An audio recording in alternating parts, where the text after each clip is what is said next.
And we're here back live at the 2015 TMS College Table Tennis Championships, getting ready for semifinal number 1.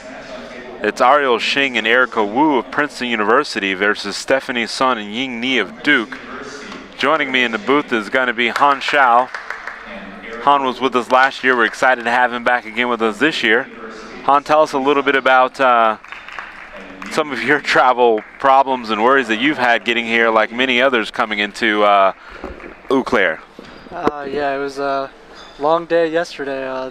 Canceled a lot of flights out of Chicago due to the weather conditions there. Airport was real backed up. Pretty much canceled all the flights into Eau Claire, so I'm sure a lot of athletes had the same experience as me. Had to fly into Minneapolis and get a shuttle or a car from there. It's probably an hour-and-a-half drive, so a lot of these athletes probably got in well after midnight, had to play early this morning. So hopefully they've gotten their sleep and started to wake up. Yeah, I doubt there was a lot of sleep going on. I heard some stories of people coming out of Texas, having to drive from Austin to Houston or Dallas, and from Dallas to Chicago, and then the layover, and then back through Minneapolis. And it's been a nightmare for some people who had to travel through Chicago. Obviously, a lot of you all out there that know in those areas the terrible storms that they had experienced the past day. But a lot of the athletes, they persevered and they made their way here, even if they had to drive.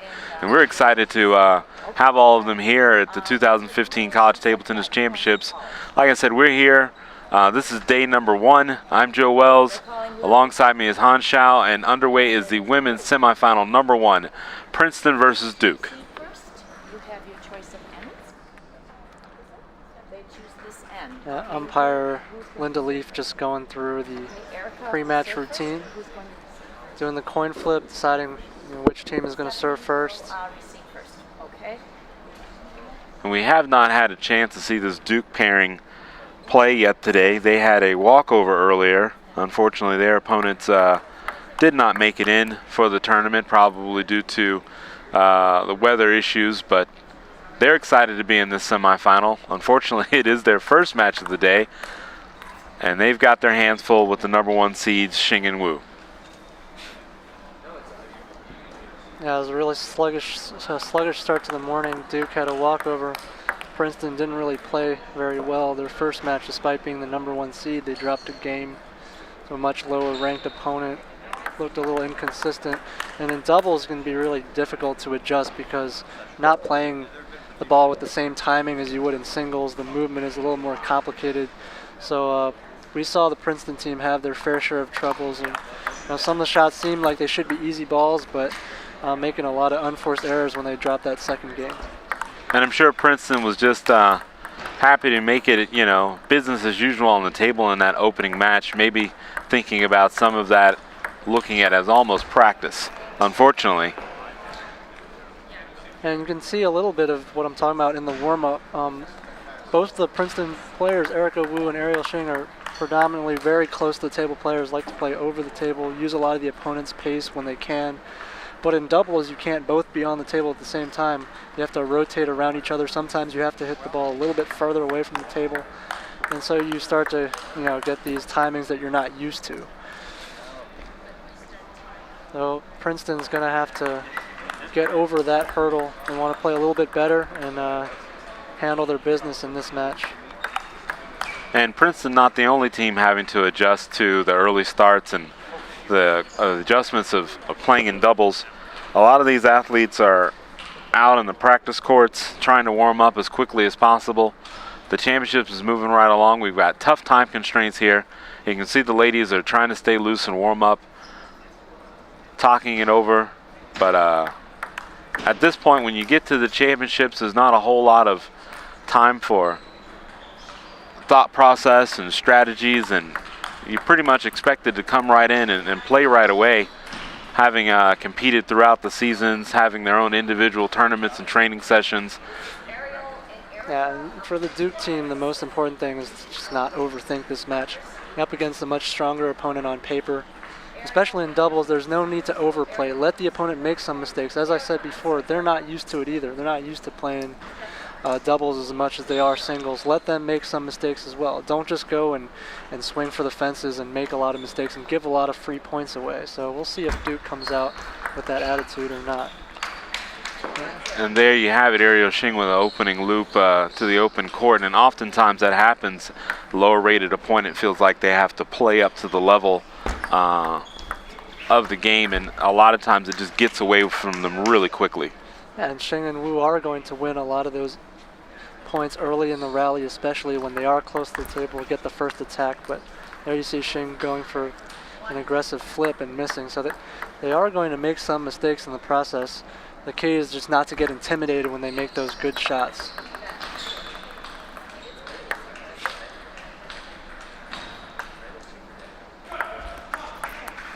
There you see a high side top serve by Stephanie Sun. She dumps into the net, and Princeton leads 3-1.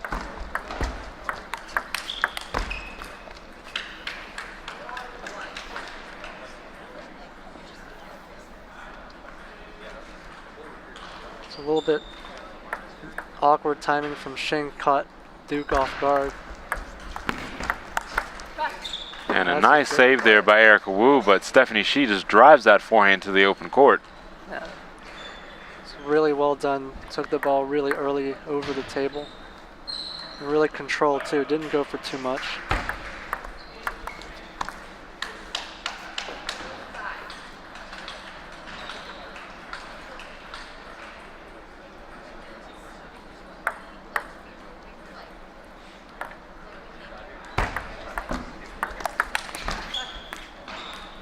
That was a beautiful backhand drive straight down the middle, catching her opponents off guard.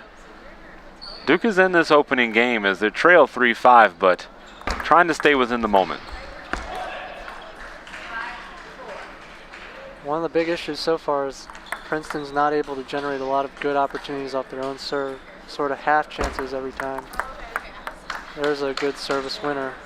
But for the most part, Princeton's serves have been pretty vanilla so far, just very basic. As you see there, Stephanie Sun going for a little more on her serve. It's a long serve, but she's going for a lot of spin, including side spin on that one serve. Another one, another service winner, Stephanie Sun. She's really been winning a lot of the Duke points this first game, really carrying them. Yeah, absolutely. I don't know, oftentimes would you advise on a long spinny serve against a very aggressive service return team? I mean, that's really depends on the circumstance. Because really aggressive opponents, sure, they'll attack that long serve, but with someone who's so aggressive, they also have the capability to make errors because they're going for so much when you serve deep. So if they're having trouble, why not? Keep going for it until they adjust. Especially in doubles, they're not going to see your serve for a while again.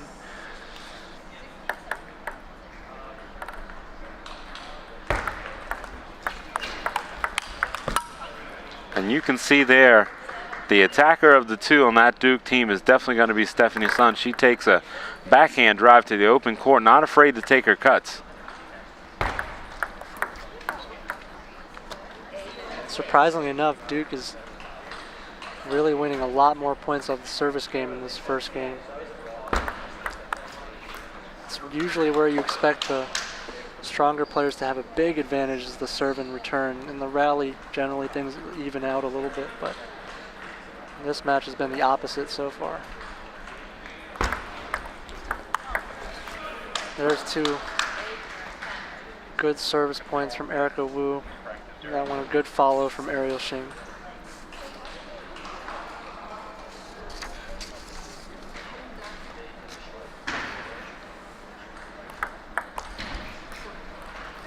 And again, another side long underspin serve from Stephanie Shi.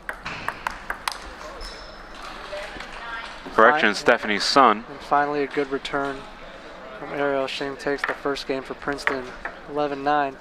And earlier you mentioned, a lot of these opponents are going to have to make some adjustments.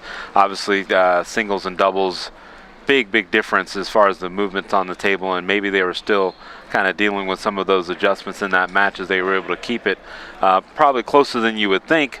Princeton, the higher rated team, what do you think coming out of this timeout Duke is telling themselves?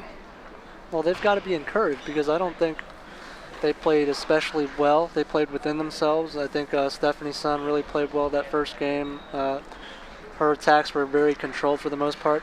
The biggest thing that they can clean up is making fewer mistakes on the service return. As I said, Princeton's not doing anything real special. Some of them are openings to attack. They missed a couple of those. They just dumped a couple in the net that were just pretty plain underspin serves. There's not much deception going on, just giving it straight to you. Princeton's looking to win on the next ball. They're looking to win on the next attack, but Duke gave them a few free points where they didn't make them hit an extra shot. So from Duke's perspective, that's really the only thing I think they can do is to clean some of that up and hope that they continue to serve well and Princeton continues to have problems with the serve return. Now, Ariel Hsing, especially in that first game, surprisingly had a lot of problems on the service return. She missed multiple forehand flips, multiple forehand loops on long serves, especially side spin. She had real trouble dealing with even side topspin serves she was missing. So we'll see if she can clean that up in the second game when she's facing a different server now. There, and you see opening point, totally different strategy as she just takes a conservative push and leaves it short to open up this second game. Well, and Ying is not serving quite as much side spin, but there you see another service return error on a relatively simple no spin serve. Ariel Hsing really having a lot of trouble, surprisingly, on the serve return.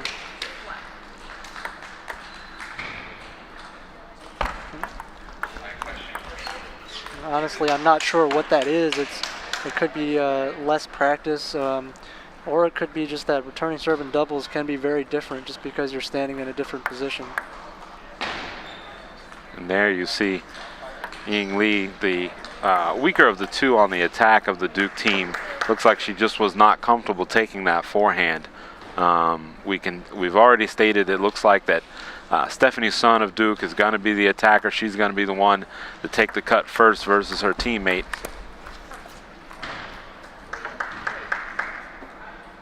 And Duke keeping this opening game close at 3-all here.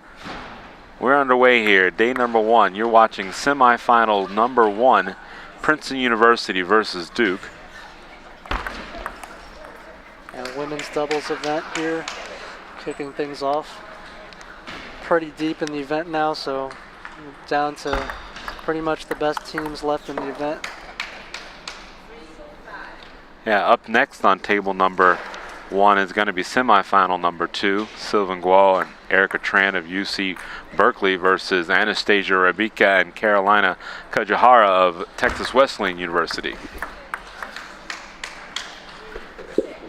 As good as Stephanie Sun has been on the attack, she's also made a lot of errors on the push, and I think Princeton's won a bunch of free points off that. And is there a chance there that when you have a lower rated team and there's only one aggressor and one controlled player, it puts a lot of pressure on the attacking teammate to do a little bit more than expected sometimes, knowing that she's the only one really going to be taking the offensive side? Well, look, sometimes, but in this case, Princeton's not really taking advantage of this fact at all. You saw there Erica Wu going for unnecessarily big risk there again. Just put the ball on the table. Ying Ni hasn't done anything to you all match. Put the ball on the table and see what she's going to do to you. I guarantee she's not going to make an aggressive shot. She's going to put the ball on the table. Stephanie Sun's going to be the one who's going to make the more aggressive shots. But so far, Princeton falling right into the trap of thinking, any ball that I normally would attack against the better player, I got to attack now. When your timing's a little bit off, when your rhythm's a little bit off, it's put the ball on the table first. Especially in doubles, it's not singles, right? You got to trust your partner to do the right thing. You got to play for each other. And so far, Princeton down, or just tied this game up at 7-7. But if not for some of those errors by Duke, Princeton would be in a far worse position because they've really made a lot of errors on their own attack. Flipping balls they don't need to flip. Absolutely, and Duke they're right here in this game number 2. It's 8-all. Ying Ni is up to serve. They've got to be feeling really good about, once again, keeping it close.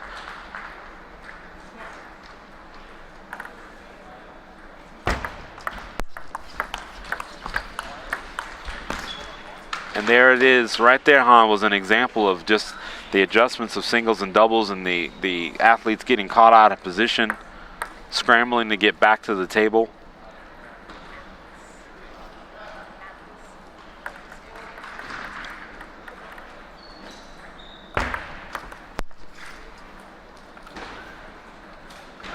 And an unfortunate edge ball for the Duke team. Well, actually, no, it did. It went their way. It looks like it went long. Service return error. It's been a theme throughout the first two games. Main reason why it's close. And that's just a heavy, heavy side underspin that Stephanie Sun was not able to keep on the table. There was just a lot of side spin. Looked like she misread it. Thought it was heavier than it was.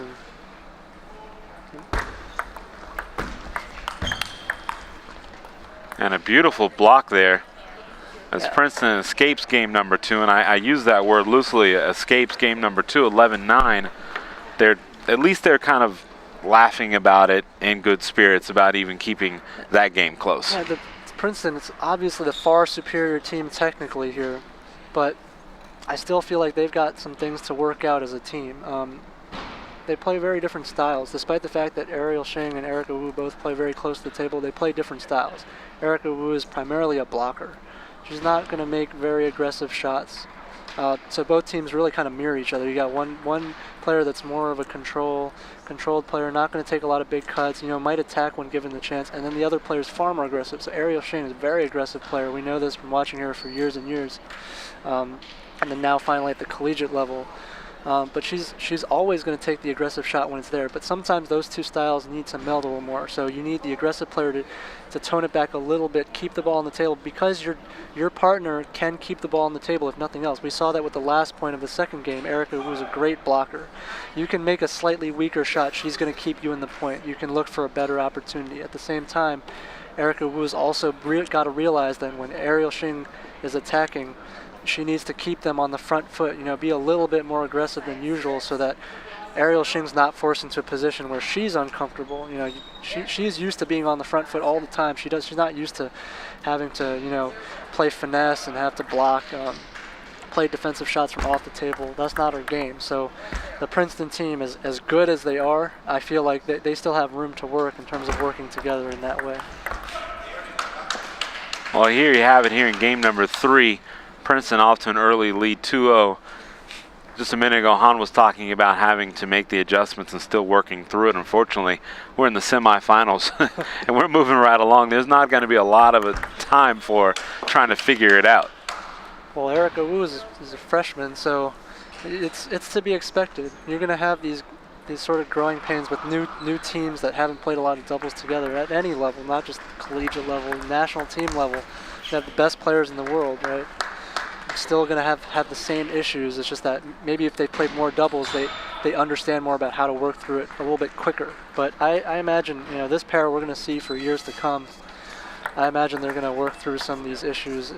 Even if they don't take it home this year, you got to believe that with the level of talent there, that is possibly a great doubles team in the making.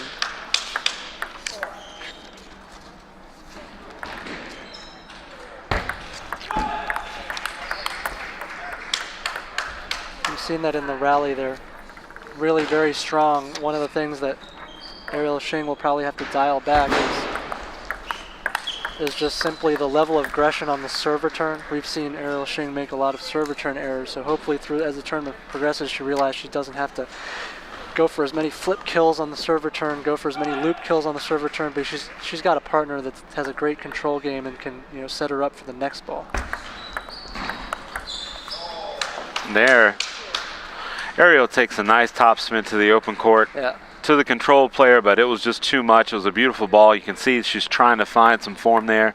You mentioned earlier about a lot of these players and some of them still learning and finding their way and some inexperience at the collegiate level. Princeton seems like they've just gotten that much stronger over last year by bringing in another top-ranked freshman from the junior ranks. And that there is a rally that Duke just does not want to get into with this Princeton team. They can't win those rallies. 90% of those rallies are going to Princeton. The better footwork, the better technique, more power, more spin. It's just not going to favor them. And that's the kind of thing I'm talking about. Even though they got a comfortable lead, that's the kind of thing that the Princeton team will want to work out. Ariel Hsing doesn't really need to go for that much on a shot like that, playing with Erica Wu. Now, when it lands, it's a great shot. And well, they are rolling through this third game it here. looks like they've got this one 7 match points, got this one pretty much wrapped up. Unless we see some kind of monumental collapse. And what did we see here potentially different from the first 2 games that happened here in this third game? And they just played a little bit more controlled when they got the attack, used a little bit more placement. I think Duke went for a little more risk, feeling the pressure of having to attack. But in general, I think it's just regression to the mean. The better team over time is going to have some of these games, you know, making a few less unforced errors, the weaker team making a few more. And just a couple of points swing either way makes that much of a difference. So there you have it. Yeah. Princeton takes that 11-5 in game number 3. They advance to the semifinals. Well, they will await the winner. Excuse me, the finals. Yeah. They're going to await the winners of Sylvan Guo and Erica Wu of UC Berkeley. They are up next here on this table. Women's semifinal number 2. It's UC Berkeley versus Texas Wesleyan, Anastasia Rebecca and Carolina Kajihara.